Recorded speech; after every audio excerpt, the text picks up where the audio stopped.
먼저 몇 장의 사진을 좀 구경하고 시작하겠습니다.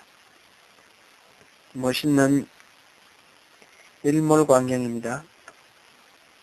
아름다운 꽃 사진이군요. 지금 우리는 빔 프로젝터를 이용해서 몇 장의 사진을 보았습니다. 이 아름다운 사진을 우리가 보는 것은 다 빛이 있기 때문입니다. 빔 프로젝트 자체가 빛을 쏘아서 비추는 것이기도 하고, 이 모든 사물은 그 사물에서 반사되는 빛이 눈에 들어오므로 우리가 사물을 보게 되는 것입니다. 빛의 성질에 대해서 조금만 알아보고 나아가겠습니다. 초등학교 3, 4학년만 되면 빛의 성질에 대해서 배웁니다. 빛의 가장 중요한 성질은 세 가지로 요약할 수 있습니다. 직진, 반사, 굴절입니다. 빛은 곡선으로 나아가지 않고 똑바로 직선으로 나아갑니다. 빛은 어떤 사물을 만나면 일부는 그 사물에 흡수되고 나머지는 반사됩니다. 또 빛은 성질이 다른 물질 사이를 통과할 때 꺾여서 나아갑니다. 이것은 학교에서 과학 시간에 배우는 빛의 성질입니다. 그런데 오늘 본문 4절은 하나님의 말씀 로고스 안에 있는 그 생명은 사람들의 빛이라고 말합니다. 이 말은 바로 생명은 빛이라는 정식을 말하는 것이 아닙니다. 말하자면 비유의 말이죠. 메타포입니다. 우리가 아는 자연계에서의 빛의 역할을 말씀 안에 있는 그 생명이 수행을 한다는 것입니다. 그러면 사도 요한이 생명의 빛이라고 말했을 때는 빛의 어떤 성질, 어떤 역할을 염두에 두고 한 말일까요? 직진이니 반사니 굴절이니 하는 성질을 말하는 것이 아닐 것입니다. 빛이 어떤 것입니까? 예수님도 스스로 나는 세상의 빛이라고 하셨는데 그 뜻이 무엇입니까? 우리가 일반적으로 생각하는 빛의 특성, 곧 하나님의 말씀, 로고스 안에 있는 생명, 이것이 우리 영혼의 세계에서 수행하는 특성을 오늘은 세 가지만 생각해 보겠습니다. 첫째, 빛은 어두움을 물리치고 모든 사물을 드러냅니다. 빛이 어떤 사물에 도달하면 일부는 반사된다고 했습니다. 그 사물에서 반사된 빛이 우리 눈에 들어와 신경을 건드리는 것이 바로 보는 것입니다. 캄캄한 밤에는 아무것도 볼 수 없습니다. 빛이 없으면 반사된 빛이 눈에 들어올 수 없습니다. 그래서 전기가 없는 시골의 밤은 칠흑같이 캄캄합니다.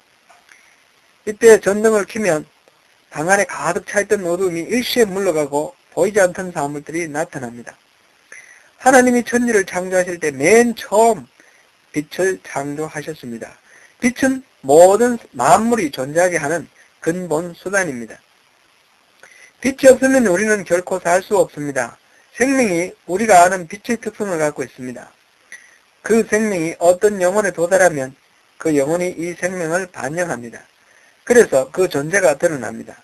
다른 말로 하면 살아나는 것입니다. 빛이 어두움을 물리치고 사물을 존재하게 하듯이 로고스 안에 있는 생명이 바로 영혼의 세계에서 어두움을 밀어내고 우리의 생명을 살려준다는 것입니다. 빛은 하나님이 천지를 창조하실 때 물질적인 존재를 만드는 근본 수단이었습니다. 로고스 안에 있는 생명은 빛이 그러하듯이 하나님이 영적인 세계를 창조하실 때 영적인 존재를 만드는 근본 수단으로 사용하신 것입니다. 앞서 저는 빛이 어두움을 물리친다고 말씀드렸습니다. 그러나 사실은 어두움이란 무엇이 존재하고 있고 빛이 와서 힘으로 밀어내는 그런 것은 아닙니다. 어두움은 단지 빛이 없는 상태를 말하는 말일 뿐입니다. 어두움을 밀어내는 것은 빛이 존재하면서 빛이 존재하지 않는 어둠이라는 그 상태를 소멸시키는 것일 뿐입니다. 밤이 되면 온 세상이 캄캄해집니다. 빛이 지구에 의해 가려워지고 우리가 지구의 그늘 안에 들어가 버리기 때문입니다. 어둠이 밀려온다 또는 어둠을 물리친다 라는 것은 다 문학적 수사법입니다. 마찬가지로 죽음의 세계도 그렇습니다. 생명이 없는 것이 죽음의 세계입니다. 하나님의 말씀 안에 있는 생명이 들어오면 죽음은 자동적으로 소멸하고 생명이 시작되는 것입니다. 아이들이 보는 피터팬 영화를 보니 여정 팅크벨이 죽었다가 살아나는 장면이 나옵니다. 아이들이 I do believe in fairy. I do believe in fairy. 이렇게 외치니까 얼음으로 뒤덮인 죽음의 세계에 생명의 기운이 비치기 시작합니다. 그리고 모든 죽었던 생명들이 일시에 살아나는 장면을 보았습니다. 바로 그런 것입니다. 생명의 빛이 비치면 죽음이 물러가고 삶이 회복되는 것입니다. 며칠 전 뉴스를 보니까 아프가니스탄에서 어떤 여주인이 시집을 냈다고 남편에게 맞아 죽은 사건이 보도되었습니다. 아프가니스탄에서는 과거 탈레반 정권 때가 가장 심했는데 사람의 인권에 대한 어두운 그림자가 짙게 드리워져 있습니다. 특별히 여자는 사람 취급을 하지 않습니다. 탈레반 정권 때 여자는 노래도 부를 수 없고 혼자나 여자끼리는 거리를 다닐 수도 없었습니다. 여자는 학교에 다니며 배울 수도 없었습니다. 여자가 만약 글자를 배우면 법적으로 감옥으로 보내게 되어 있었습니다. 여자는 일할 수 없기 때문에 여자 의사는 없습니다. 그런데 여자가 아프더라도 절대로 남자한테 진찰받을 수 없습니다. 그러면 여자가 아프면 어떻게 됩니까? 별 수 없습니다. 그냥 낫든지 죽든지. 정말 캄캄한 세상이었습니다. 이제 미국이 탈레반 정권을 무너뜨리고 새 정부가 들어서서 많이 나아졌다 하지만 아직도 큰 차이는 없습니다. 그것은 이슬람의 가르침 때문입니다. 이슬람의 가르침에 여는 없습니다. 저 어두운 세상에도 하나님의 말씀이 전파되고 그 안에 있는 생명의 빛이 공급되어야 합니다. 우리가 정말 깨어 기도할 제목입니다. 어두움은 이렇게 한 나라의 전체를 뒤덮기도 하고 역사의 한 시대를 덮기도 합니다. 그리고 때로는 한 개인에게 개별적으로 그렇게 덮이기도 하지요. 일전에 미국의 국무성 장애인 교육부문 차관보로 일하시는 강영우 박사의 간증을 여러분에게 소개한 적이 있습니다. 강영우 박사가 중학교 때 실명을 하게 되었는데 그 충격으로 어머니가 돌아가시고 또 그 와중에 누나가 돌아가시는 등 큰 불행이 잇따라 밀려오자 삶의 의욕을 잃고 죽으려고 했습니다. 그때 성경의 말씀이 그에게 삶의 소망을 되살려 주었고 열심히 노력해서 오늘의 강영호 박사가 되었다는 말씀을 드렸습니다. 바울이 몸에 있던 병 때문에 3번이나 기도했는데 하나님이 고쳐주지 않으시고 내 은혜가 내게 족하도다. 이는 내 능력이 약한 데서 온전하여짐이니라 하시는 예수님의 응답을 들었습니다. 절망에 빠져 살 소망이 없는 소년 강영우에게도 바로 이 말씀 안에 있는 생명이 빛이어서 그의 모든 약한 것을 이길 수 있는 능력이 생겼던 것입니다. 강영우 박사가 이 내용을 TV 방송에 출연하여 간증했는데 이 간증이 방송에 나온 다음날 어느 부인으로부터 전화를 받았습니다. 그 부인 또한 살 소망이 없어 죽으려고 하는 순간 이 간증을 듣고 살기로 결심했다는 것입니다. 그 부인은 남편이 대학 교수였는데 강의 시간에 유신 독재에 반대하는 내용을 말해서 감옥에 갔다가 병을 얻고 죽었습니다. 시어머니를 모시고 사는데 시어머니가 심한 치매에 걸렸습니다. 게다가 하나뿐인 딸이 몹쓸병이 걸려 죽어갑니다. 도저히 살 소망이 없었던 때였습니다. 밤 12시에 방안에 연탄을 피워놓고 세 식구가 함께 죽기로 합의를 하고 준비를 한 후에 그 시간을 기다리다가 11시에 만납시다 라는 TV 방송을 보았는데 거기에 강영우 박사가 출연하여 자신의 삶 속에 개입하신 하나님의 은혜를 간증한 것입니다. 그래서 죽음을 계획했던 세 식구가 다시 살 소망을 회복하고 예수를 믿게 되었고 이 부인은 나중에 전도사가 되었답니다. 이것이 바로 말씀 안에 있는 생명입니다.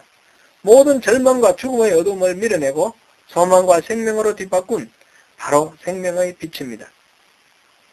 하나님의 말씀 안에 있는 이 생명의 빛이 비춰지면 죽음 대신에 생명이 왕성하게 살아나게 됩니다. 성도 여러분, 우리 모두 이 빛으로 나아갑시다. 이 빛을 받으시고 우리 삶을 뒤덮고 있는 모든 어둠을 물리칩시다. 하나님의 말씀 안에 있는 이 생명의 빛으로 우리 삶을 괴롭게 하는 모든 어둠의 세력들, 원망과 미움과 시기와 질투, 정오와 절망들을 다 물리쳐 버립시다. 사실은 우리 삶 안에 있는 이 모든 괴로운 어둠이라는 것은 아무것도 아닙니다. 단지 생명의 빛이 가려져 죽음이 보일 뿐입니다.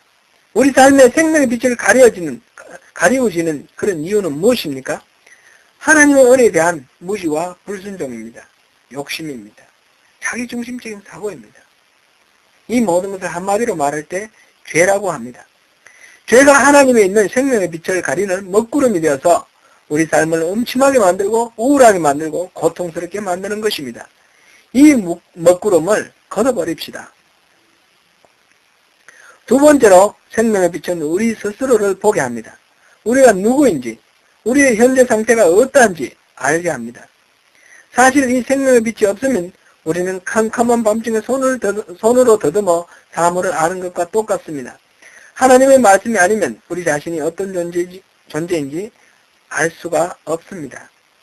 사람들은 자기가 누구라고 생각하느냐에 따라서 다르게 살아갑니다. 안데르센 동화에 나오는 미운 오리 새끼를 아시죠? 다른 오리보다 못난 미운 오리인 줄 알고 살았던 그 주인공은 사실 오리가 아니라 백조였습니다. 물속에 비친 자기 모습이 바로 백조인 줄 깨달을 때까지 이 오리는 스스로를 자학하며 비참하게 살았습니다. 닭장 속에서 길러진 독수리 이야기도 마찬가지지 않습니까? 그렇다고 터무니없는 망상 속에서 살아라는 말씀은 아닙니다. 그런데 실제로 사람들은 흔히 자기 자신이 누구인지 잘못 알고 있을 때가 많습니다. 많은 부분은 어릴 때 가정을 통해서 자신이 누구인지 정체성을 가집니다. 이때 하나님의 말씀 안에 있는 생명의 빛이 잘 비치지 않는다면 잘못된 정체성을 갖게 됩니다. 또 성장 과정에서 접한 많은 문화 속에서도 자기 정체성을 형성합니다. 앞에서 본 아프간의 여자들은 그런 문화 속에 여자는 당연히 그런 것이라고 생각하기 쉽습니다. 청소년기에는 친구들의 영향을 많이 받습니다. 예를 들어 청소년기에 술과 마약의 유혹에 빠지는 경우가 있습니다. 이럴 때 흔히 술과 마약의 욕구를 갖고 있기 때문에 유혹에 빠지며 또래 친구들은 단순히 그 유혹의 도구로 이용될 뿐이라고 생각합니다. 그렇지만 사회적으로 용납되지 않는 어떤 행위나 활동을 하고 싶은 유혹에 빠질 때를 잘 관찰해보면 대개의 경우 그 행위나 활동 자체가 우리를 유혹하는 것이 아닙니다. 술이나 담배, 마약을 처음 할 때는 괴롭습니다. 그런데 또래들로부터 인정받고 싶은 욕구 때문에 괴로움에도 불구하고 기를 쓰고 그 행위와 활동을 한다는 것입니다. 가정에서나 학교에서나 직장에서나 항상 하나님의 빛을 받지 못하고 어둠의 그늘에 갇혀 자신을 잘 모르게 되는 경우가 많은 것입니다. 이 모든 것이 하나님의 빛을 차단하고 우리가 우리 스스로를 정확하게 볼 수 있는 것을 방해하는 장애물인 것입니다. 하나님의 말씀의 빛을 찾아서 그 어둠의 그늘에서 걸어 나와야 합니다. 목적이 이끄는 삶 첫째 날 내용에 이런 내용이 있습니다. 사람은 자기 삶의 목적을 알기 위해 사색을 하고 탐구를 하지만 알 수 없다는 것입니다. 어떤 발명품의 목적을 알기 위해서는 발명가의 설명을 듣거나 사용자 매뉴얼을 읽어야 하듯이 사람의 목적은 만드신 분께 물어보거나 그 매뉴얼인 성경을 봐야 한다는 것입니다. 우리의 존재는 하나님의 말씀에 비춰볼 때 비로소 알 수 있게 됩니다. 우리는 겸손히 우리 자신을 말씀 안에 있는 생명의 빛에 비추어 보아야 합니다. 어두움 속에 있을 때는 때가 묻었건 얼룩이 졌건 눈에 잘 띄지 않습니다. 그러나 밝은 빛 아래 나가면 다 보입니다. 아침의 찬란한 햇살 아래서는 작은 먼지까지 다 보입니다. 말씀 안에 있는 생명의 빛 아래로 나아가서 우리 스스로의 모든 허물을 보고 새로운 생명을 더딥읍시다. 세 번째로 생명의 빛은 삶의 길잡이가 됩니다. 우리가 언제나 빛을 깨닫고 빛 안에 살면 좋겠는데 삶의 무게가 너무 무겁게 느껴지고 우리의 욕심이 우리의 마음을 가려서 영적으로 깊이 침체할 때가 참으로 많습니다. 빛이 환하여 우리의 모습을 적나라하게 비춰주고 보여주면 좋겠는데 어둠이 너무나 두꺼워 깜깜하고 아무런 소망도 보이지 않을 때 그때는 어떻게 해야 합니까? 산속에서 길을 잃었을 때 멀리서 가물가물하게 보이는 불빛이 분명히 살아날 소망이 됩니다. 캄캄한 망망대해를 항해하는 배를 생각해 보십시오. 그 배에게는 멀리서 가물거리며 나타난 등대는 바로 생명의 빛인 것입니다. 태양같이 환한 빛이 우리에게 비쳐서 어둠을 다 물리치고 돌멩이 가시던 불 다 보여주고 내가 누군지 어디에 있는지 보여줘도 좋지만 때로는 어둠이 우리를 엄습하여 아무런 소망이 없이 짓누를 때 한 줄기 가물거리는 자그마한 빛도 우리에게 살 소망이 되는 것입니다. 성도 여러분, 하나님의 말씀에는 이 빛과 같은 생명이 있습니다. 이 생명이 왕성하여 우리의 삶을 사울에서 바울로 바꾸듯이 또는 강명우 소년을 소생시키듯이 극적으로 살려주는 그런 은혜가 있고 때로는 삶의 짐에 짓눌려 낙심하고 고통하며 울부짖을 때 한 줄기 등대불이 되어 안식으로 인다는 은혜도 있습니다. 이 생명의 빛을 놓치지 맙시다. 환한 생명의 빛 아래서 참된 생명이 있는 삶을 사시기 바라며 어두움에서 생명의 빛을 놓치지 마시고 주님께로 돌아갑시다. 무엇이 우리들의 어두움에 가두는지 살펴보시기 바랍니다. 무엇이 그 빛을 가리우고 고통으로 빠뜨리는지 분별하는 것도 그 생명의 빛에 의하여 발견하시기 바랍니다. 함께 기도하시겠습니다.